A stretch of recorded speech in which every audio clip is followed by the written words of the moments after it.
Jadi yang terkuat di Asia, kekuatan militer RI buat AS dan sekutunya ketar-ketir. Militer Indonesia tercatat sebagai yang terkuat di Asia Tenggara. Berdasarkan situs pemeringkat militer Global Firepower Index 2023, Indonesia berada di posisi ke-13, tertinggi dibanding negara ASEAN lainnya. Bahkan, peringkat Indonesia mengkangkangi Australia maupun Korea Utara. Seperti dikutip dari situs GFP, Indonesia memiliki skor sebesar 0,2221 di mana skor 0,0000 dianggap sempurna. Posisi Indonesia ini naik 2 peringkat dari tahun sebelumnya yang menduduki posisi 15 dunia. Posisi Indonesia ini tertinggi di antara negara ASEAN lainnya. Di bawah Indonesia, ada Vietnam di posisi 19 dan Thailand.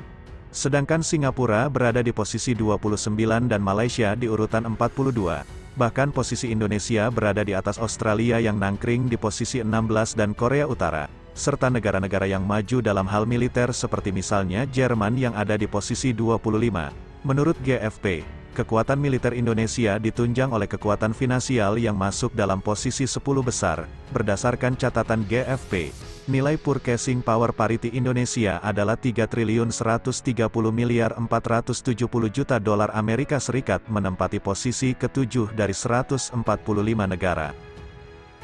Selain itu, GFP juga mencatat komposisi sumber daya manusia dan alat utama sistem persenjataan alutsista yang dimiliki oleh Indonesia.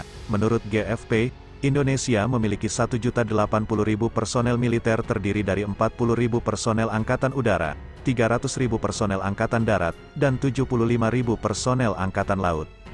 Untuk alutsista, Indonesia didukung oleh 466 kekuatan udara, yang terdiri dari 41 pesawat tempur, 23 unit attack types, 67 pesawat transportasi, 126 unit pelatihan, 17 pesawat misi khusus, 1 pesawat tanker, 176 helikopter, dan 15 helikopter serang.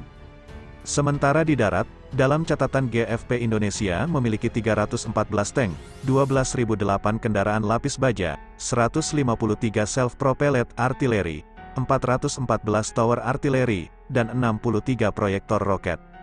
Sedangkan kekuatan laut Indonesia diperkuat oleh 324 alutsista dengan rincian 10 kapal frigate, 21 kapal korvet, 4 kapal selam, 202 kapal patroli, dan 13 main warfare. Untuk posisi teratas diduduki Amerika Serikat AS dengan skor 0,0712, diikuti oleh Rusia 2, China 3, India 4, dan Inggris 5 guna menggenapi posisi 5 besar militer terkuat di dunia. Tentunya untuk hal militer Indonesia sebenarnya tidak bisa diragukan lagi. Bahkan untuk sekelas negara ASEAN, Indonesia sangat luar biasa dan bisa mengimbangi negara-negara maju. Militer Indonesia memang luar biasa. Bahkan setelah Prabowo menjabat sebagai Kemenhan, militer Indonesia kembali menyita perhatian publik dunia. Tentunya dengan luasnya wilayah NKRI, harus dibarengi dengan militer yang berkompeten, maka dari itu pemerintah Indonesia khususnya Presiden Joko Widodo melalui Kementerian Pertahanan mewanti-wanti agar Indonesia selalu mengupgrade apapun terkait militernya baik dari sumber dayanya maupun dari segi alutsistanya agar tidak ketinggalan oleh beberapa negara tetangga di luar sana. Pemerintah Indonesia sejatinya akan melakukan yang terbaik untuk tanah air dan tentu saja pemerintah Indonesia tidak ingin Indonesia kembali dijajah oleh bangsa asing, baik secara kebijakan maupun yang lainnya, maka dari itu pemerintah pun akan berupaya lebih keras untuk menjaga kedaulatan bangsa dan negara. Di era kepemimpinan Jokowi, kekuatan pertahanan Indonesia tidak bisa dipandang sebelah mata dan bahkan mengungguli Jerman dan Israel. Di Asia Tenggara, Indonesia bahkan menjadi yang terkuat. Posisi itu berpeluang terjaga dan bahkan membaik menyusul pembentukan perusahaan induk militer alias pertahanan saat ini. Kekuatan militer Indonesia berada di urutan 15 dunia dari 140 negara yang disurvei 2022 oleh menurut Global Firepower. Posisi tersebut naik 1 peringkat dari 2021, bahkan, skor indeks kekuatan militer Power Index Primes Indonesia sebesar 0,2251 mengungguli Jerman, Australia, Israel dan Ukraina.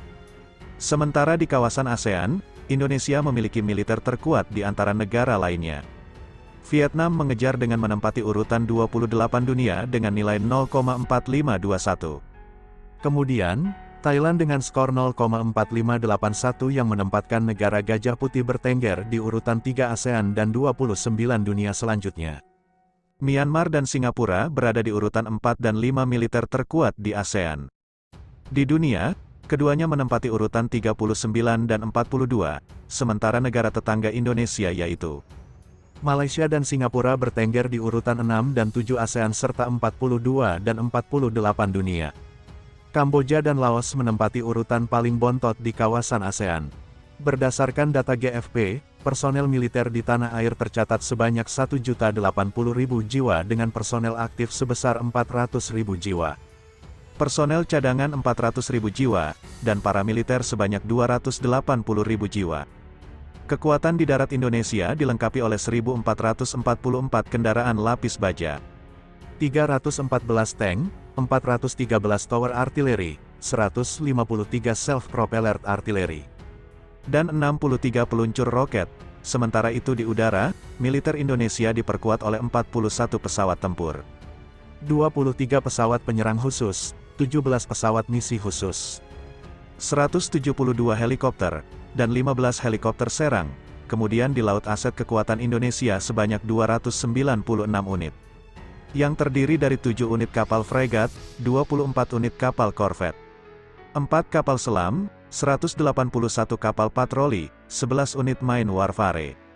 Di tengah makin memanasnya konflik di beberapa belahan dunia, terutama di Eropa Timur dan Laut China Selatan, alat utama sistem pertahanan alutsista negara memang harus diperkuat baik dari sisi peremajaan, perawatan, maupun pengadaan baru. Pada titik ini, diperlukan program kerja yang lebih terkoordinir dan fokus di antara perusahaan badan usaha milik negara BUMN alutsista, yang ditandai dengan pembentukan perusahaan induk bidang militer di tanah air. Tidak heran, Presiden Joko Widodo meluncurkan holding BUMN industri pertahanan bernama Defense Industry Indonesia.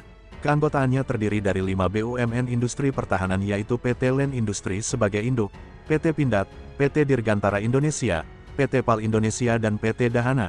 Perusahaan induk tersebut dibentuk untuk bersaing di industri pertahanan dan menjaga kedaulatan negara, agar sepenuhnya kita siap memasuki era persaingan baru dan mampu menjaga kedaulatan negara, kata Jokowi. Tentunya patut kita nantikan, apa saja gebrakan yang akan dilakukan oleh pemerintah Indonesia, terkhusus pada bidang militer, dan kabarnya pemerintah Indonesia telah menyiapkan beberapa armada terbaru untuk menopang kekuatan Indonesia.